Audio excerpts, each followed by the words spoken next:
안녕하십니까. 행정학 기본 강의 제29강을 시작하겠습니다. 행정학 기본 강의는 1% 행정학을 교재로 사용하여 진행하고 있습니다. 29강의 주제는 그 교재 제4편 제1장 조직의 기초 원리가 주요 내용입니다. 교재를 함께 보시면서 진행하도록 하겠습니다. 자, 이 조직론에 대한 그 어떤 개괄적 내용을 담고 있는 이 조직의 기초 원리는요, 우선 그 조직에 대한 개념 정의로부터 시작을 합니다. 조직이란 무엇이냐? 교재에서 나와 있듯이 그 조직은 우선 목표를 핵심적 요소로 합니다. 그러니까 목적을 갖고 있지 않는, 즉 거울이 없는 조직이라는 건 조직으로서 인정할 수가 없는 것입니다. 예를 들어서 우연히 가는 행인들의 어떤 그 일정한 도로상에 있는 그런 사람들의 집합, 그건 사람들이 다수 모여 있는 거지만 그것은 그 공통의 긴밀한 어떤 합의된 목적이 없기 때문에 이 조직이라고 할 수가 없는 것입니다. 그 다음에 이들이 의도적으로 모여야 돼요. 우연히 모인 건 안 되죠. 그러니까 의도적으로 어떤 목표를 설정해 가지고 그 목표를, 합의된 목표를 달성하기 위해서 조직을 만드는 것입니다. 그리고 이 조직은 기본적으로 혼자서 할 수 없기 때문에 조직이 만들어진 거거든요. 1인 조직이라는 건 근본적으로 불가능합니다. 2인 이상일 때 조직이라고 인정할 수 있는 거예요. 그러면 두 사람 이상이서 다수가 모여서 어떤 그 행위를 한다라는 것이거든요. 그랬을 때 그 혼자서 할 수 없고 두 사람 이상이 모여서 어떤 일을 해야 되기 때문에 반드시 이것이 어떤 기능이나 역할의 분담이 있어야 되는 거예요. 그러면 완전히 중복되거나 이런 부분들이 너무 과다해지면은 그것은 사실상 조직으로서의 성격을 잃어버리게 되는 겁니다. 그래서 조직은 이렇게 서로 역할이나 기능 이런 것들을 분담해 하도록 조정하는 이런 성격을 갖고 있는 것입니다. 그 다음에 어떤 내가 삼성전자의 직원이다. 거대한 조직이죠. 그러면은 나는 LG전자의 직원하고는 다른 어떤 특성이 있어야 됩니다. 즉 삼성전자라는 조직하고 LG전자라는 조직하고의 어떤 경계선, 이 경계선이 존재해야 됩니다. 그것은 이제 심리적인 경계선 도 일부 작용을 하고요. 일단 법적, 제도적으로 경계가 만들어지죠. 회사의 사규라든가, 그 다음에 고용주와, 즉 삼성전자 그 대표와 그 다음에 직원 간의 고용계약 이런 형태로 해가지고 경계선이 만들어지는 겁니다. 공무원 같은 경우는 국가공무원, 예를 들어서 국가공무원은 국가공무원법에 의해서 정부하고 그 공무원하고 이 사용계약, 노동계약을 체결함으로써 이 민간인과 이 공무원 조직 안에 있는 공무원과의 이 경계선이 설정이 되는 것입니다. 그 다음에 일시적인 건 안 돼요. 우선 지속적이어야 됩니다. 그러니까 어느 정도가 지속적이어야 되는 기간의 장단이 이제 문제인데요. 영구적이어야 된다라는 건 아닙니다. 그러나 굉장히 짧은 시간, 이례적으로 어떤 그 만남 정도의 의미를 갖고 있는, 예를 들어서 동창회 모임, 회사들과 회사들끼리 어떤 마케팅 담당자들끼리 모여서 1박 2일 수련회를 갔다. 이 정도는 공통의 목적이라든가 이런 거 역할 기능 다른 요소들을 쭉 갖고 있지만 사실상 지속성이 상대적으로 좀 짧다, 약하다라 가지고 이제 조직으로서의 성격을 부여하지 않습니다. 자, 이런 것들을 종합적으로 봤을 때 조직이 뭐냐? 결국 사회적 실체라는 것이거든요. 결론.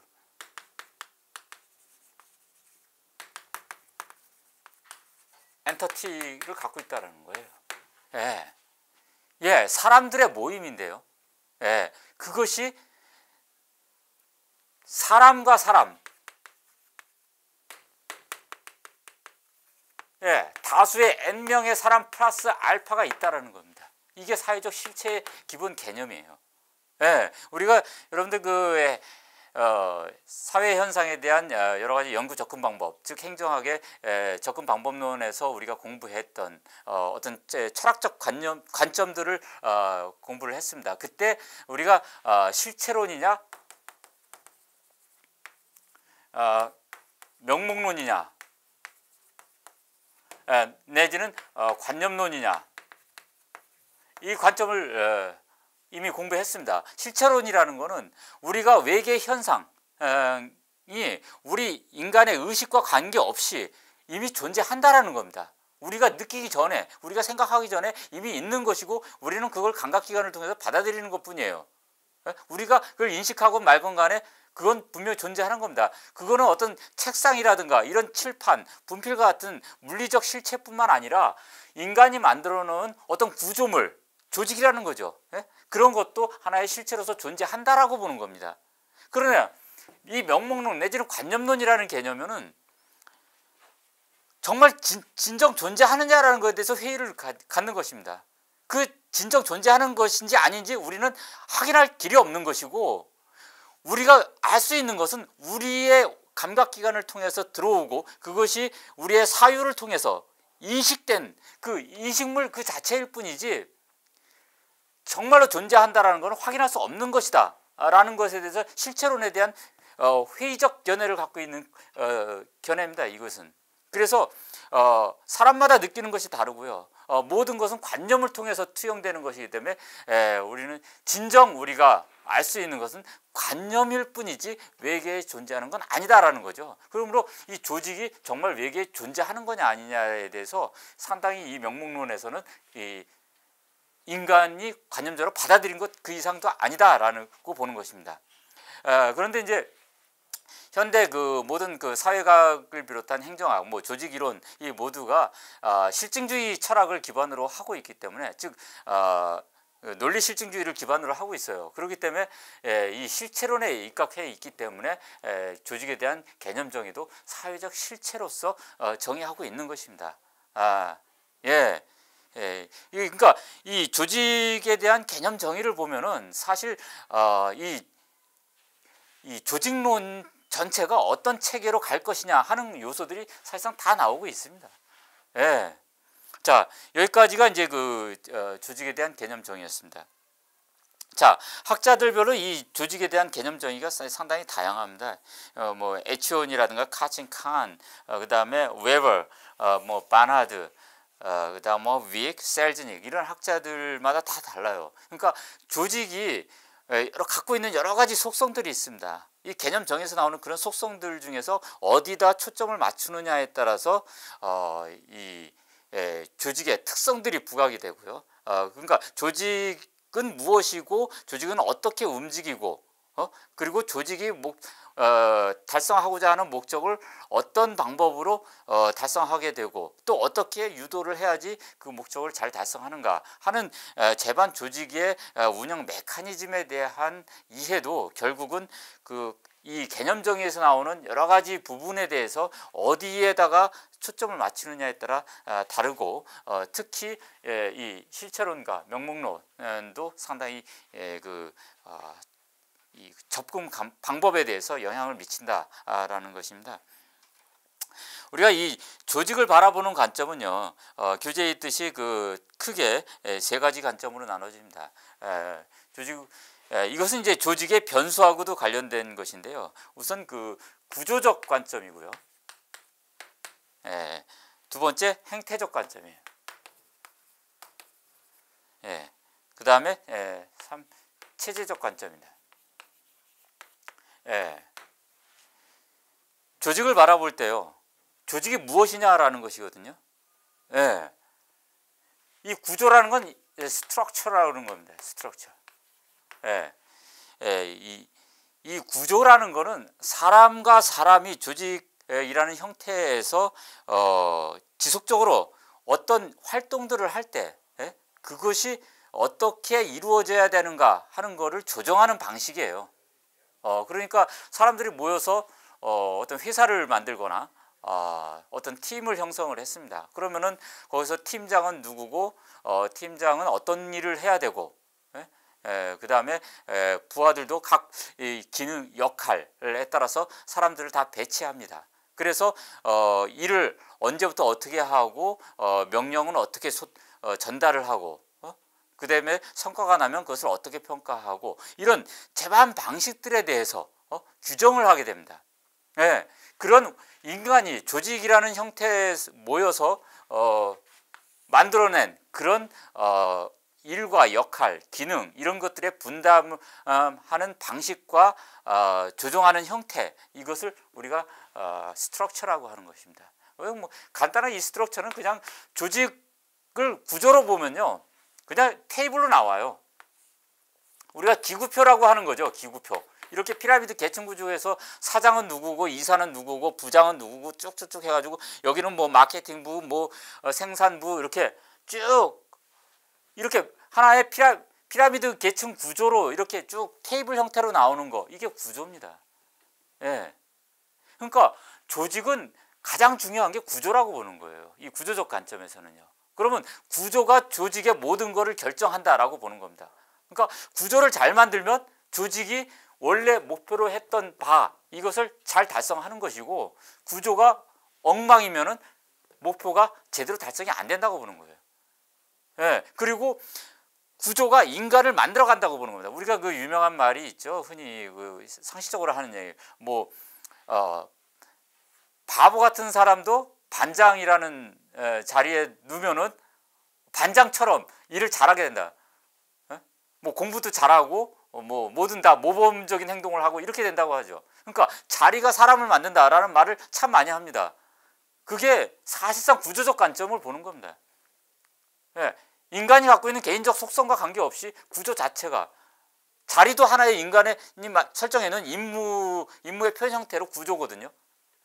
그 구조가 인간의 행위를 결정한다라고 보는 것이 구조적 관점입니다. 이것에 대해서 행태적 관점은요. 이 구조하고 상당히 다른 겁니다. 이 행태는 인간에 초점을 맞춰요. 인간. 이 행태적 관점은 이 조직은 인간으로 구성되어 있기 때문에 인간이 어떻게 서로 상호작용을 하고 협동하고 또 의사결정을 어떻게 하느냐 이런 것에 초점을 맞춥니다. 그래서 이 행태적 관점은 크게 이제 인간관계론하고 그 다음에 행태주의 관점으로 나뉘어집니다. 이 인간관계론은요, 호던 실험을 기반으로 해가지고 이제 그 성립된 그런 접근 방법인데 조직에서 인간의 감정적인 요인, 뭐 내가 이 회사에 대해서 난 별로 만족스럽지 않아, 아니면은 난 저 상관과의 어떤 그 감정적인 반목이 있어.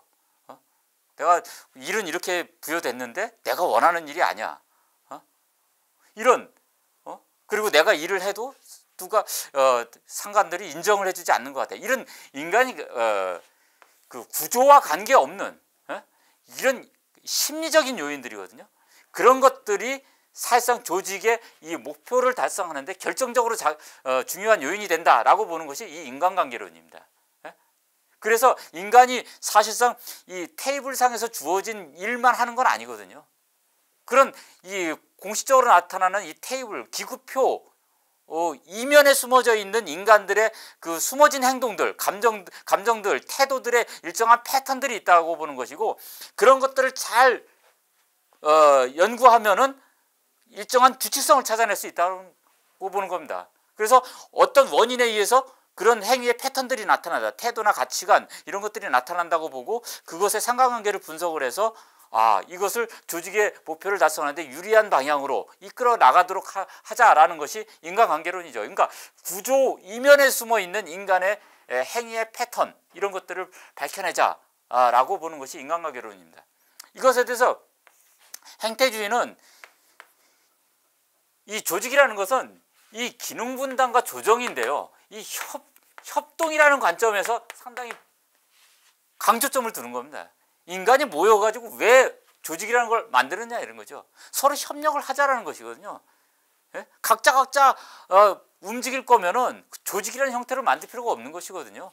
그냥 각 일을 자기 전담하는 일을 해가지고 그냥 합쳐놓으면 나중에 합치면 되는 거지 왜 먼저 조직을 형성을 해서 거기서 기능 분담하자 하냐라는 거죠. 그러니까 이 행태주의적 관점에서는 협동이라는 협동행위라는 것에 초점을 두는 것이고 협동행위를 할 때 있어서 가장 중요한 건 의사결정이라는 거죠.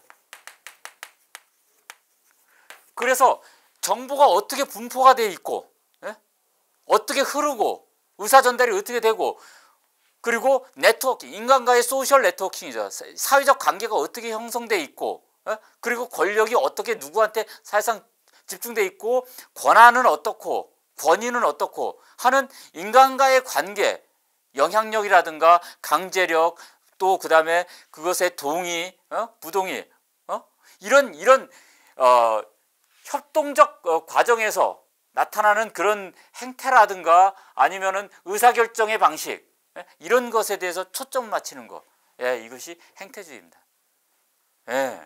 아무튼 이 행태적 관점은 구조와 상당히 다르죠. 그래서 우리가 전통적 조직 이론은 이제 구조에다 초점을 맞췄다고 보고 보통 이제 인간관계론, 그 다음에 후기 인간관계론 이런 쪽은 행태에다 초점을 맞췄다 이런 관점으로 평가합니다. 그 다음에 이제 체제적 관점입니다. 체제적 관점. 이 체제적 관점이라는 건 어떤 사회과학 전반에서 사용되고 있는 체제 이론을 가지고서 조직을 바라보는 관점이거든요. 이 조직이라는 게 이 하나의 구조물이거든요. 자꾸 이 구조물 내부를 보려고 하지 말라는 거예요. 내물. 이 조직이 하나의 기계가 아니라 사람과 같은 유기체다라는 겁니다. 물론 이 사람도 머리가 있고 몸통이 있고 팔, 다리 이게 다 있습니다. 이것은 왜 그렇습니까? 사람이라는 조직이라는 유기체가 생존해 나가기 위해서 필요한 기능들을 다 부여받고 이렇게 만들어져 있는 거지 머리가 두뇌가 중요하니까 두뇌만 있으면 된다. 그건 아니잖아요. 여러분들 다리 없이 살 수 있습니까? 이 각각의 기능들은 이 체제 전체의 유지를 위해서 작동을 하는 것인데 이 체제가 건강하냐, 이 체제가 목적을 제대로 달성하기 위해서 움직이고 있느냐 하는 것은 이 체제 내부에 있는 문제거든요. 그러니까 몸 안에서 병균이 생겨가지고 질병이 생겨서 제대로 작동하지 못한다. 그럼 내부적인 문제인데 자꾸 이 내부적 문제를 들여다보려고 하지 말라는 겁니다. 이 체제적 관점은요. 이 체제라는 인간이 하나의 유기체로서 생존하기 위해서는 계속 외부 환경으로부터 음식을 먹어야 돼요. 영양소를 받아들여야 되죠. 그게 투입입니다. 외부 환경으로부터 생존을 하기 위해서 계속 받아들이는 거, 이것이 투입 기능입니다. 그래서 여기서 작업을 하죠. 작업을 움직이는 겁니다. 이게 내부 전환 과정입니다. 전환 과정을 통해서 작업을 합니다. 그래가지고 내가 뭐 책을 만들어낸다, 글을 쓴다, 아니면은 신발을 만든다 하는 산출을 내버리죠. 그래서 투입이 어떻게 이루어지고 어떠한 산출이 나왔는지 이 관계만 보면은 전환 과정이 제대로 이루어지는지 안 이루어지는지를 볼 수 있다라는 거시적 분석 틀이 이 체제적 관점이다라는 것이죠. 자, 이 조직에 대한 관점은 크게 구조, 행태, 체제적 관점 이렇게 나눕니다. 그래서 이 구조적 관점을 중심으로 해서 전통적으로 이제 조직 이론들이 형성이 됐고요. 그 다음에 이제 이 조직의 변수로서는 이제 우리가 구조, 그 다음에 인간, 환경 등을 봅니다. 그래서 이 조직이 무엇이 중요하냐라고 했을 때 전통적으로 이제 구조를 봤고요. 그 다음에 그 고전 이론에서 봤던 이 구조 다음에 이제 인간관계론이라든가 행태주의에서는 인간으로 넘어옵니다. 그러다가 현대적 이론에서는 환경 쪽으로 이렇게 이 조직에 대한 강조 변수가 이렇게 넘어옵니다. 그러나 이제 그러면 오늘날은 환경만 중요하냐? 그렇지 않습니다. 이 조직과 환경이 서로 그 밀접한 관련을 갖고 있다. 이렇게 보는 관점들입니다. 자, 이러한 그 여러 가지 그 조직에 대한 관점을 기초로 해가지고요, 조직의 유형들을 구분을 하는데요. 교재 그 표에 나와 있듯이 조직의 유형 분류를 보시면은요, 뭐 블라우스 스코트는 수익자를 중심으로 해서 분석했고요. 그 다음에 탈커스 파슨즈는 조직의 기능, 어쩌면 체제적 관점이죠. 그 다음에 카츠 앤 칸 역시 체제적 관점에서 분류를 했고요. 그 다음에 에치오니가 좀 독특한 분석을 했습니다. 이 에치오니라는 학자는 1970년대 이제 이 조직이 개인을 어떻게 규제해 나가는가 하는 측면하고요. 또 개인은 조직에 대해서 어떻게 반응을 하고, 즉 몰입을 하는가 하는 그런 그 쌍방향적인 그 관점에서 그 변수를 추출을 했습니다. 그래서 그 조직이라는 구조물이 조직의 구성원들을 어떻게 규제하고 그것을 목표를 달성하도록 끌어가는가, 복종시키는가 하는 그런 형태의 관점에서는 이제 권력의 유형이라는 변수로 설정을 했고요. 그 다음에 구성원들이 조직의 목표라든가 조직 자체에 대해서 내가 이건 나의 목표와 같아 라고 내가 동질감을 느끼는 그런 정도를 우리가 이 조직 몰입이라고 합니다. 이 커미트먼트라고 하는데요. 굉장히 중요한 개념입니다. 이 조직 몰입. 요즘 이 몰입이라는 그 용어가 상당히 많이 유행하고 있지 않습니까? 뭐 몰입 교육 뭐 이런 말 쓰고요. 그러니까 몰입이라는 거는 영어로 이제 커미트먼트인데, 일체감입니다. 저하고 나하고 같은 거예요.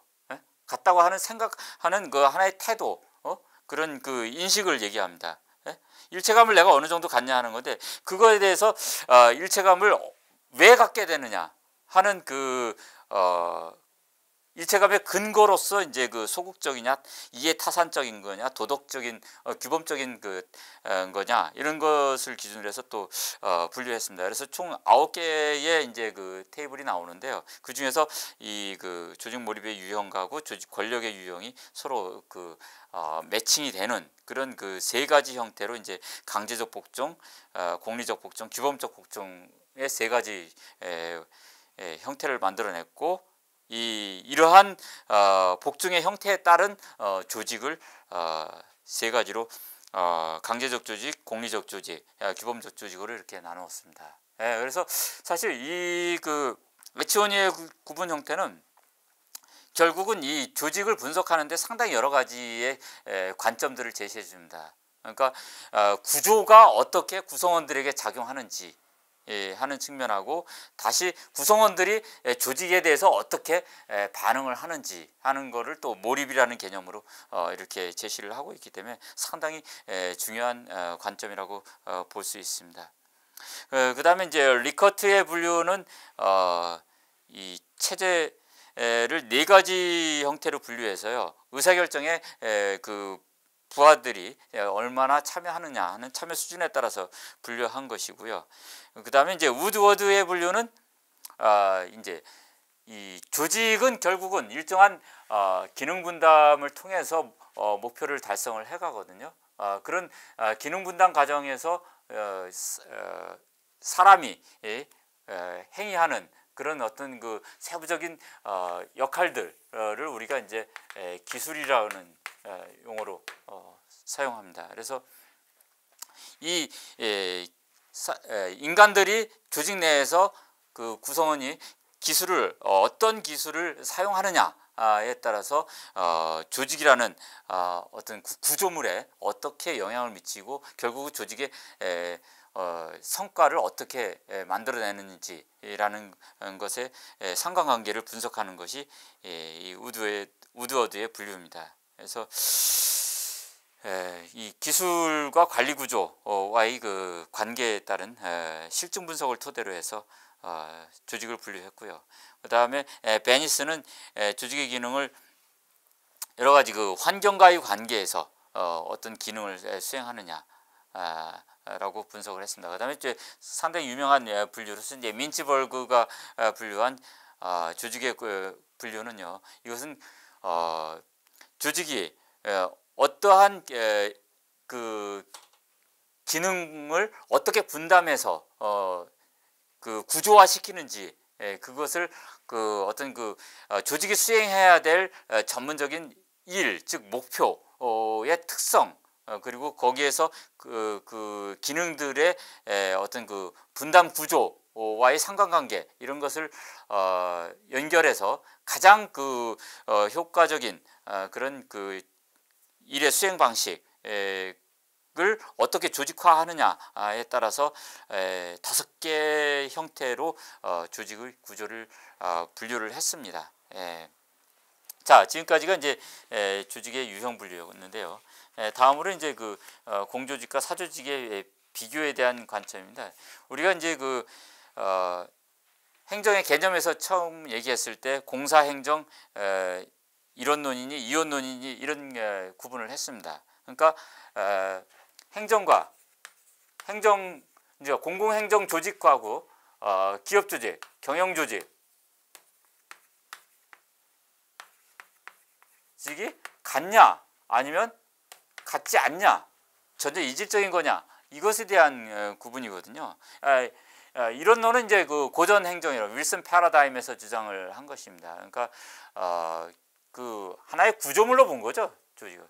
그러면 뭐 행정 조직의 구조물이나 기업의 조직의 구조물이나 크든 작든 다 목표를 달성하기 위해서 이런 속성을 갖고 있는 것이기 때문에, 그리고 목표를 얼마나 잘 달성하느냐는 것도 결국 구조가 결정하는 거기 때문에 공익을 달성하든 이윤을 추구하든 이 구조만 잘 형성하면 된다. 그러므로 본질적으로 행정조직과 경영조직은 구조적 관점에서 동일하다라고 보는 것이 이제 행정경영 이론론입니다. 이러한 관점은 이제 추후에 이제 허버트 사이먼의 행태주의적 관점이라든가 그 다음에 체제 이론 이런 쪽에서 행정조직과 경영조직은 같다고 보는 거죠. 그래서 이 구조적 관점, 뭐 행태적 관점, 체제적 관점은 사실상 이 행정조직이나 경영조직이나 사실 같다고 보는 겁니다. 오늘날 우리 지금 행정학에서 다루고 있는 상당한 조직 이론들이요, 대부분 어떻게 보면 이 행정조직이나 경영조직의 본질적인 차이점을 구분하지 않는 차원에서 이렇게 접근하는 것이 주류적 접근입니다. 물론 이제 여기 그 행정경영이 다르다, 조직이 다르다라는 것을 분석하는 것으로는 이제 그 신행정학이라든가 비판 이론, 공공선택 이론, 그다음에 해석 이론 등의 관점이 있습니다. 특히 이제 공공선택 이론이 이제 행정조직과 경영조직의 그냥 운영 원리가 다르다, 뭐 이렇게 얘기한 건데요.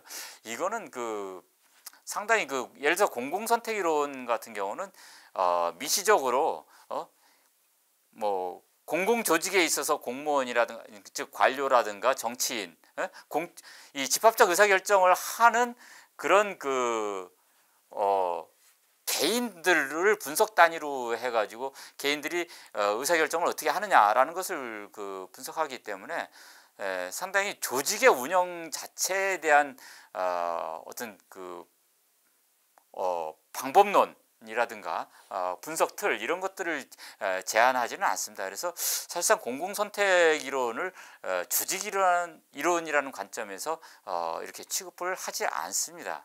그래서 우리가 이 조직 이론이라고 할 때 대부분이 이렇게 이 행정조직과 경영조직을 근본적인 속성들을 구분하지 않고 조직이라는 틀에서 움직이는 운영 메커니즘을 분석한다는 관점에서 오늘날 우리 그 행정학에서 다루는 조직 이론은 다 이 행정조직, 경영조직은 본질적으로 큰 차이가 없다라고 하는 공사행정 이론론의 관점에서 분석하는 그런 접근 방법들에 의해서 나온 형성된 그런 그 이론이나 모형들을 가지고서 이 내용 다루고 있다라고 이렇게 이해하시면 되겠습니다. 자, 뭐 공조직과 사조직은 여러 가지 차이점이 있죠. 그러나 이제 그것을 형식적으로 볼 때는 뭐 차이점도 있고 뭐 유사점도 있다고 보는데 이 새로운 접근법들이 등장을 하고 있습니다. 그 대표적인 것 중에 하나가 이제 그 왑슬리하고 잘드라는 그 학자에 의해서 이 접근하는 그런 방법인데요. 이 조직을 소유권과 재원 조달이라는 관점에서 본다면은 사실상 완전한 그 공적 소유와 완전한 공공 재정을 이 추구하는 그런 그 예를 들어서 뭐 우리나라 뭐 안전행정부라든가 뭐 국방부, 경찰청 뭐 이런 것들은 그 공공의 소유, 그러니까 소유를 공적인 소유를 갖고 있고 그다음에 재원도 100% 다 이 텍스를 통한 재원을 조달을 하죠. 그러나 이렇게 완전하지 않은 이 믹스된 형태들이 상당히 존재합니다. 예를 들어 공공재원이지만 사적으로 소유하는 것들이 상당히 많습니다.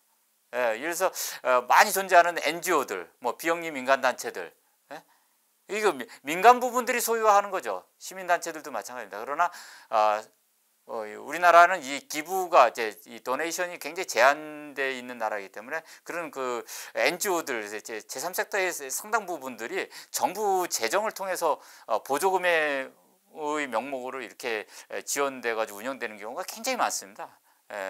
어떤 조직 같은 경우는 거의 100% 그냥 공공 재원을 가지고 운영되는 경우들이 이 NGO 경우에 상당히 많고요. 이런 경우도 우리는 정부 조직으로 볼 거냐라는 것에 대해서 상당히 그 믹스적 관점을 취할 수밖에 없다라는 거죠. 그리고 공공 소유를 하면서도 사적 재정을 운영하는 것들이 많습니다. 예를 들어서 뭐 우리나라 우체국 같은 경우, 우편 업무 같은 경우는 이 계속 그 우편 수수료 수입, 뭐 등기라든가 소포 이런 것들에 대해서 수수료 수입 등을 통해 가지고 운영이 되기 때문에 소유는 공적이지만 재정은 사적이다. 이러므로 혼합된 영역들이 있다. 그러므로 공사의 근원적인 구별이 불가능하다. 뭐 이렇게 보는 겁니다. 그 다음에 이 보제만이라는 학자도 상당히 유명하죠. 이 공극점과 사극점의 극단적인 구분은 사실상 현실에서 별 의미가 없다. 중간 영역에 상당히 많은 조직들이 있고 이 공적 조직은 정치적 권위, 공적 조직은 정치적 권위를 행사하고요. 사적 조직은 경제적 권위를 행사합니다. 정치적 권위라는 거는 민주주의적 가치에 대한 동의예요. 우리가 왜 뭐 안전행정부라든가 기획재정부 아니면 경찰 조직 이런 것에 대해서 우리가 거기서 지시하는 명령이라든가 규제 이런 것을 왜 따릅니까? 정치적 권위가 있는 것이거든요. 공익이라는 민주주의적 가치 이런 것에 대해서 수용을 하기 때문에 따르는 것이거든요. 그런 정치적 권위에서 사실상 상당히 강한 그런 표상을 갖고 있습니다. 이에 대해서 사조직은요 경제적 권위입니다. 그러니까 경제적 조직은 효율성입니다. 효율성이라든가 물질적 풍요, 사람들이 원하는 욕망의 충족 이런 것들을 가져다주는 조직이다. 우리가 뭐 현대자동차다, 뭐 IBM이다, 뭐 휴렛패커드다, 구글이다, 뭐 이런 회사들에 대해서 우리가 굉장한 권위를 인정하지 않습니까?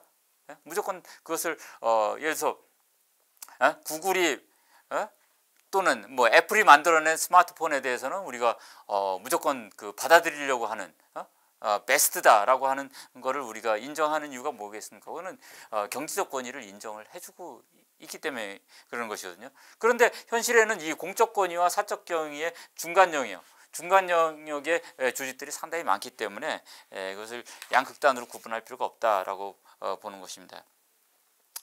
자, 이상으로 이제 그 조직의 그 개념을 중심으로 한 변수, 접근법들에 대해서 이렇게 살펴봤는데요. 이 우리 조직론이라고 하는 전체의 학문 체계는 크게 세 가지 차원으로 이렇게 분석 수준을 나눌 수가 있습니다. 이 개인적 수준하고요, 개인 수준, 그 다음에 집단 수준, 그 다음에 조직 전체 수준, 이렇게 나눌 수 있는 거예요. 그래서 본 교재도 이렇게 이 조직론을 이렇게 편성을 하고 있습니다. 이 개인 수준이라는 거는 조직은 결국 개인들로 구성되어 있고 개인들이 기능 분담이 어떻게 되어 있고 어떻게 협동하고 의사결정하느냐라는 것들을 분석을 하고요. 그래서 특히 어떤 구조보다는 개인 하나하나를 분석 단위로 할 때는 개인의 어떤 그 동기부여 과정을 상당히 중요시합니다. 어떤 마인드를 가지고 있고 어떻게 받아들이고 내가 태도가 무엇이고 그리고 어떤 가치관을 가지고 있고 그리고 무엇에 의해서 모티브를 받느냐, 즉 동기부여되느냐 하는 동기부여 과정, 이런 것들을 상당히 중요시하는 분석 수준입니다. 그래서 이것은 우리가 조직 행동론이라고 합니다. 조직 행동론.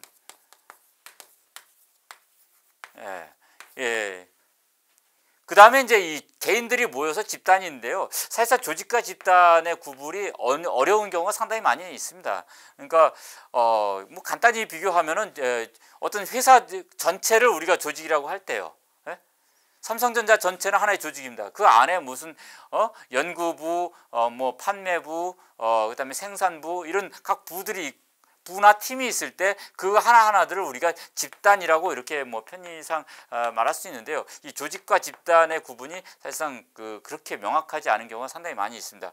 그럼에도 불구하고 이 집단은 특히 공식 집단하고 비공식 집단으로 나눌 수가 있으면서 우리가 전통적으로 공식 구조 중심의 분석 이에 이 비공식적으로 사람의 감정이라든가 이런 것들에 의한 들의 영향을 미치는 이런 비공식 집단의 중요성을 인식하면서 집단 수준의 분석이 상당히 많이 이루어지고 있습니다. 그 다음에 이제 조직 수준은 조직 전체를 보는 거예요. 사실상 우리가 조직 이론이라고 할 때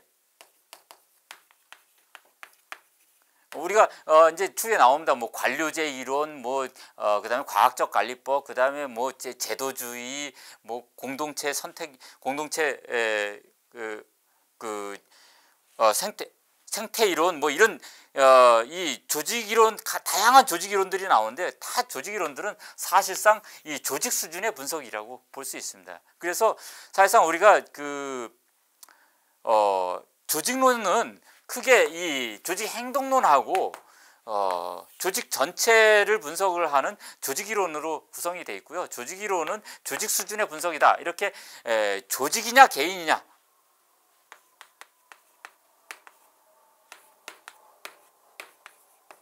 조직을 바라볼 때 전통적으로 이렇게 두 가지 양극단론이 존재를 해왔습니다. 그러나 현대적 조직 이론에서는 이 개인 수준의 행동이 어떤 구조라든가 이런 것들을 매개 변수로 해서 조직의 전체의 효과성이라든가 메커니즘에 영향을 미친다라는 이런 상관관계를 분석하는 우리가 이런 것들을 중간 이론이라고 합니다.